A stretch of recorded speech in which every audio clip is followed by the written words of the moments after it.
Good morning all of you. Perfection IAS में आपका स्वागत। मैं सिद्धार्थ कुमार और आप हमारे साथ वर्ल्ड ज्योग्राफी का अध्ययन कर रहे हैं बीपीएससी की प्रारंभिक परीक्षा को केंद्रित करते हुए। अब तक तमाम चीज़ों के विषय में हम लोग पढ़ चुके हैं। नॉर्थ अमेरिका के विषय में हमने पढ़ा था, हमने साउथ अमेरिका को पढ़ा है, यूरोप के विषय में हम लोग पढ़ रहे थे और कई बिंदुओं पर हम लोग चर्चा कर चुके हैं। यूरोप में कहाँ कौन से माउंटेन्स हैं इसके विषय में हम लोग पढ़ चुके हैं। यूरोप में कौन सी नदियां प्रमुख रूप से प्रवाहित हो रही हैं उनके विषय में हम लोग पढ़ चुके हैं। यूरोप में कहाँ किस प्रकार की जलवायु है उसका अध्ययन हम लोग कर चुके हैं। प्राकृतिक वनस्पतियां कहाँ किस प्रकार की पाई जाती है उसके विषय में हम लोग पढ़ चुके हैं।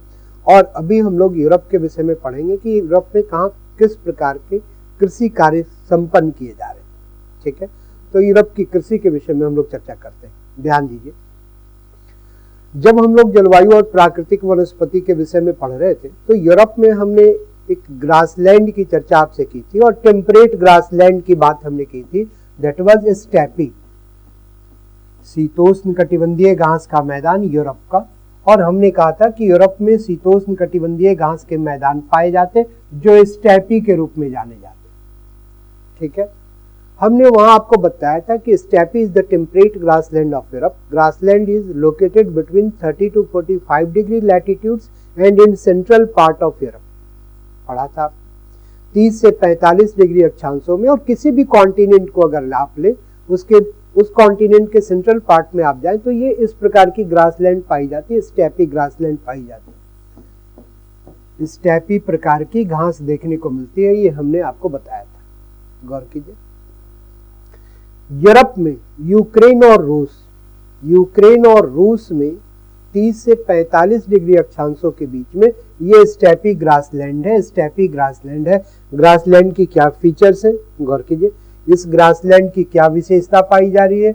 ये स्टेपी ग्रासलैंड, यहाँ की घासें छोटी हैं और मुलायम प्रकार की। इन घासों के डिकम्पोजिशन के कारण, इनके सड़ने गलने के कारण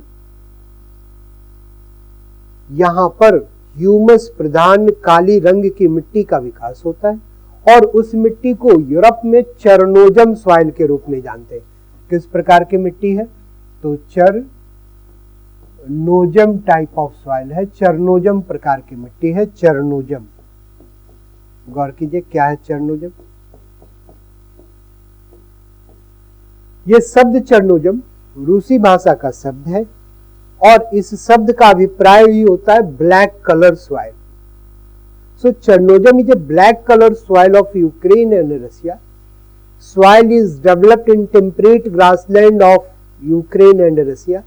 grassland is named as steppe. Chernozem मिट्टी यूक्रेन और रूस के स्टेपी घास प्रदेश में विकसित होने वाली मिट्टी है। इस स्टेपी घास के सड़ने गलने के कारण इस मिट्टी का विकास आपको दिखाई दे रहा है यूरोप में। ठीक है, अब देखिए क्लाइमेट यहाँ की टेम्परेट है। दो चीजें महत्वपूर्ण, शीतोष्ण जलवायु का ये क्षेत्र है और यहाँ पर ह्यूमस प्रधान काली रंग की मिट्टी पाई जाती है जिसे हम चरनोजम के रूप में जानते हैं। इन दोनों का प्रभाव ये है कि ये स्टेपी ग्रासलैंड संसार में गेहूं की व्यापारिक कृषि का क्षेत्र बन जाता है और इतना अधिक उत्पादन है यूक्रेन और रूस में गेहूं का इस स्टेपी ग्रासलैंड में, इस चरनोजम मिट्टी के क्षेत्र में, कि इस क्षेत्र को bread basket of the world कहा गया। संसार की रोटी की टोकरी, संसार की रोटी की टोकरी कहा गया इसे, bread basket of world. Bread basket of world कहते हैं इसे, संसार की रोटी की टोकरी कहते हैं स्टेपी ग्रासलैंड को, जो यूक्रेन में स्थित है, रूस में स्थित है।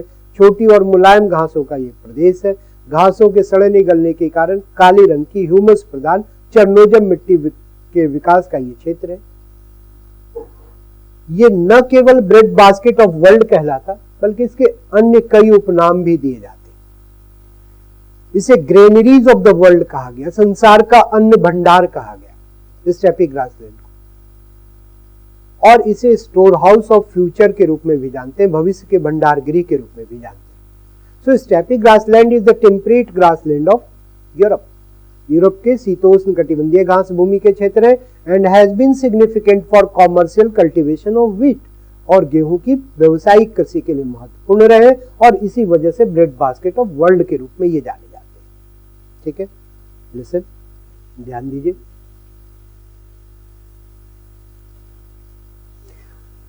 यूरोप के दक्षिणी भाग, याद कीजिए जब हम क्लाइमेट के विषय में पढ़ रहे थे तो हमने आपसे कहा था कि southern Europe is an area of Mediterranean type of climate.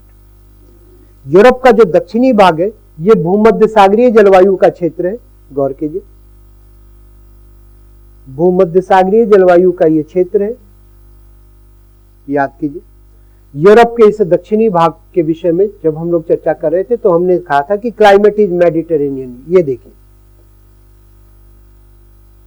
तो मेडिटेरेनियन क्लाइमेट का ये area, climate is humid in winter, जाड़े में यहां पर वर्षा हो रही है, पछुआ पवने वर्षा के लिए उत्तरदायी है, इसकी हमने चर्चा की थी। समर आर ड्राई, यहां ग्रीष्म काल शुष्क होते हैं पूर्वा पवन के कारण। ये भूमध्य सागरीय जलवायु का क्षेत्र यूरोप में कई देश है, फ्रांस का दक्षिणवर्ती इलाका है, स्पेन है, पुर्तगाल है, यहाँ पर स्विट्जरलैंड देखने को मिलेंगे, इटली है, अल्बानिया है, ऑस्ट्रिया है, रोमानिया है, बुल्गारिया है, ग्रीस को आप देखेंगे, टर्की को आप देखेंगे। तो ये यूरोप के ये दक्षिणी भाग के ये सारे देश आपको दिख रहे हैं। भूमध्य सागरीय जलवायु के ये क्षेत्र यहाँ की खाद्यान्न फसल के रूप में, गौर कीजिए, यहाँ की खाद्यान्न फसल के रूप में गेहूं आपको दिखाई देगी, व्हीट कल्टीवेशन किए जा रहे हैं। लेकिन भूमध्य सागरीय यूरोप प्रमुख रूप से फलों की कृषि का प्रदेश, फलों का प्रदेश कहलाता है। फलों का प्रदेश यानी दक्षिणी यूरोप मुख्य रूप से फलों की कृषि के लिए जाना जाता है। रीजन ऑफ फ्रूट्स कहलाता है। रीजन ऑफ फ्रूट्स,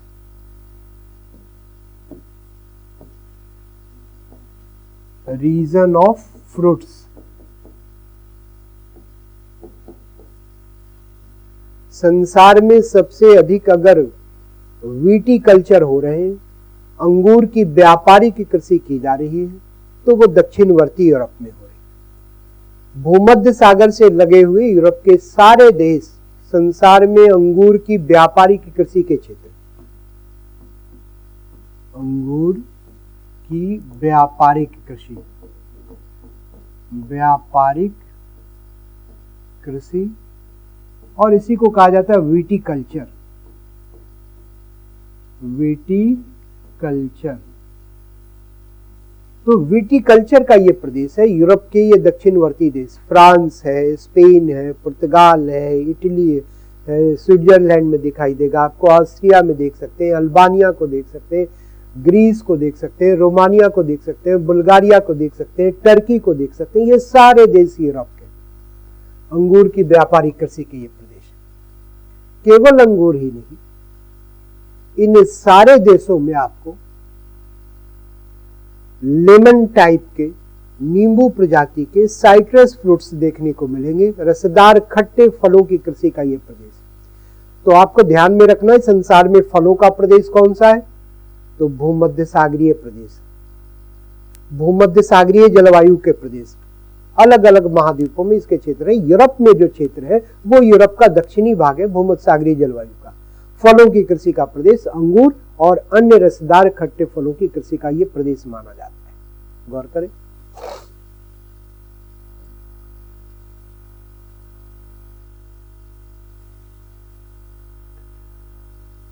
जब यूरोप के जलवायु के विषय में हम लोग पढ़ रहे थे तो हमने यहां पर देखा था कि वेस्टर्न यूरोपियन क्लाइमेट है यूरोप में, और हमने देखा था कि climate is existing between 45 degree to maximum 65 degree latitudes, 45 degree से 65 डिग्री अक्षांशों के बीच में पश्चिमी यूरोपीय जलवायु। कई देशों की हम लोगों ने चर्चा की थी। हमने देखा था यूनाइटेड किंगडम है यहाँ पर, हमने यहाँ पर देखा था कि नीदरलैंड की स्थिति है, बेल्जियम है, लग्जमबर्ग पाए जा रहे, जर्मनी है, पोलैंड है, डेनमार्क है, रूस के भू क्षेत्र है।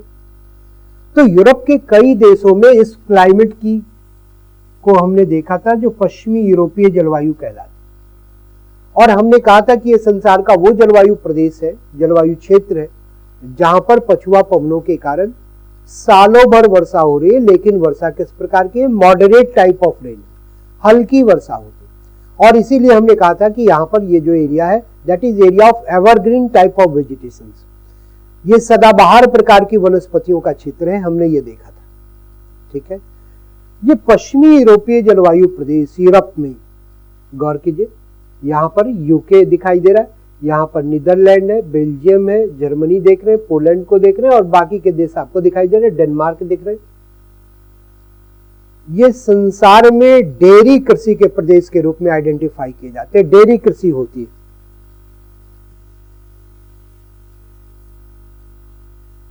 गौर कीजिए, dairy farming, dairy farming, dairy farming.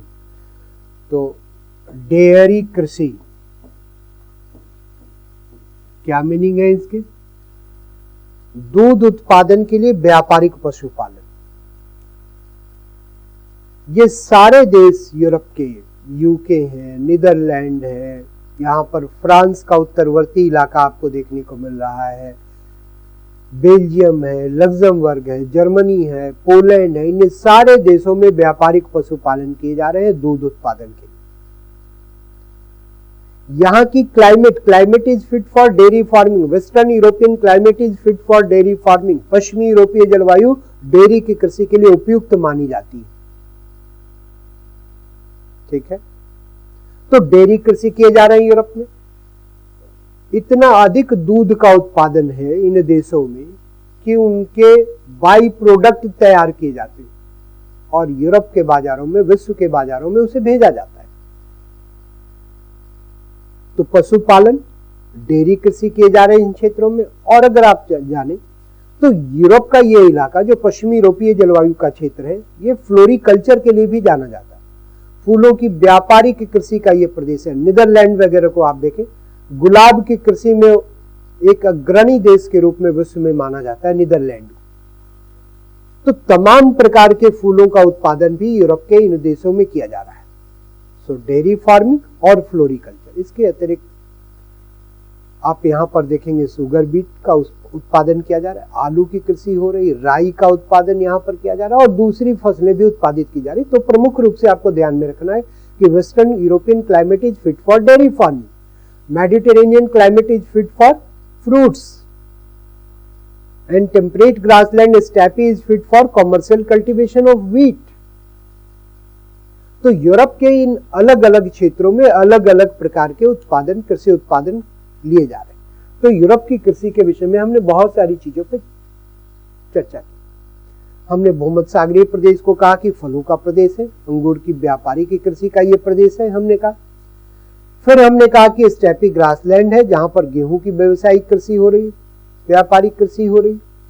और देखा था आपने कि वहां पर उसे bread basket of the world के रूप में जाना गया, इसकी चर्चा हमने वेस्टर्न यूरोपियन क्लाइमेट की चर्चा की, पश्चिमी यूरोपीय जलवायु प्रदेश की चर्चा की और हमने कहा कि ये डेयरी कृषि का प्रदेश है, ये हमने देखा। तो यूरोप में कृषि हमने देखा कि कहां कहां पर हो रही।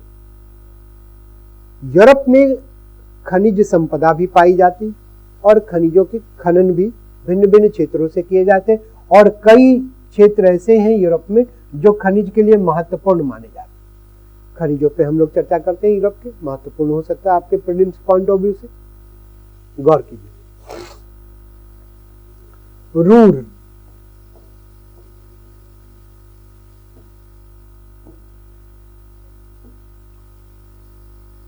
यूरोप में एक खनन क्षेत्र है और यूरोप का एक देश है जर्मनी। जर्मनी में ये रूर क्षेत्र पाए जाते हैं। रूर क्षेत्र में कोयले का विशाल भंडार है। रूर क्षेत्र में कोयले का विशाल भंडार है और कोयले के विशाल भंडार के इस क्षेत्र से कोयले का खनन किया जाता है। ठीक है, इस विशाल भंडार क्षेत्र से कोयले का खनन किया जाता है। So Ruhr of Germany is significant for mining of coal in Europe, in world also.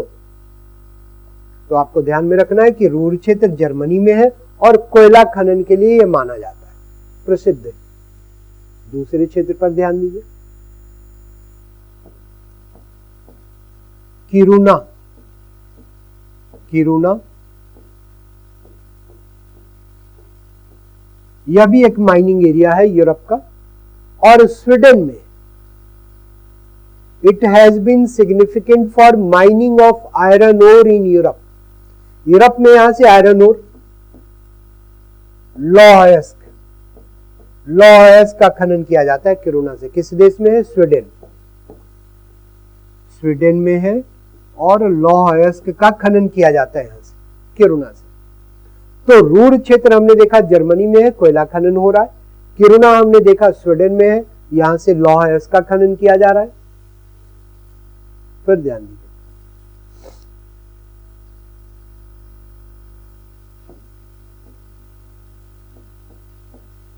Bilbao, Bilbao ये यूरोपीय देश है, स्पेन में, स्पेन में है, यूरोपीय देश है स्पेन में। And has been significant for mining of iron ore also.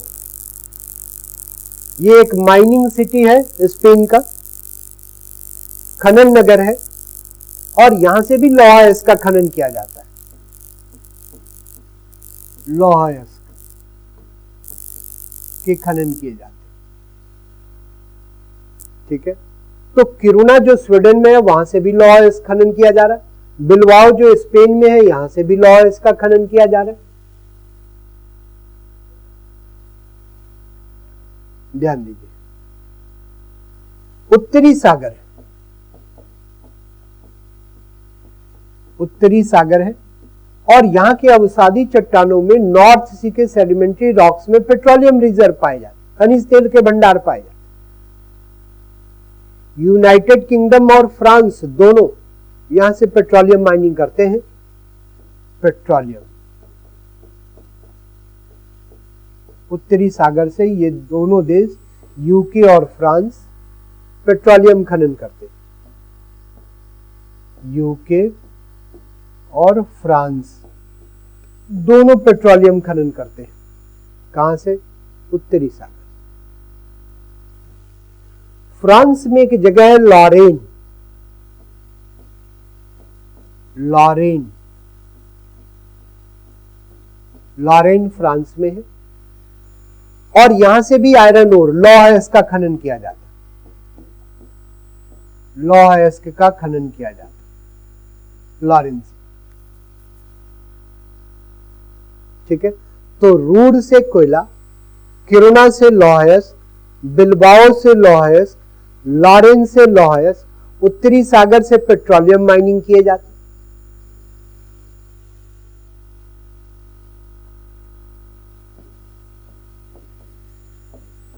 Silesia basin,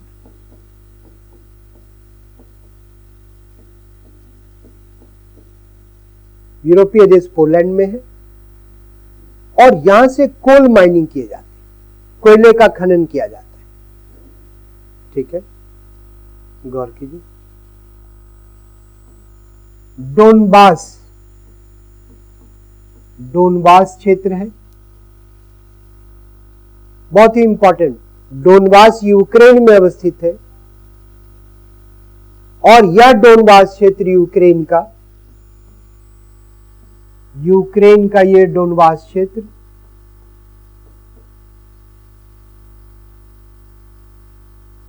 यह यूक्रेन में कोयला खनन क्षेत्र है। यहां से कोयले का खनन किया जाता है।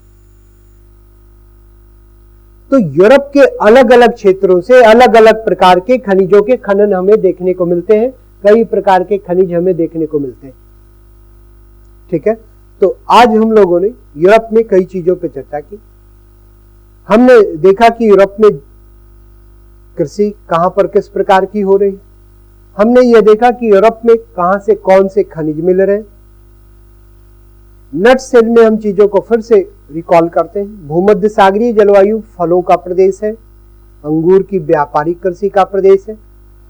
पश्चिमी यूरोपीय जलवायु डेयरी कृषि के प्रदेश के रूप में आइडेंटिफाई होते हैं, देखा आपने।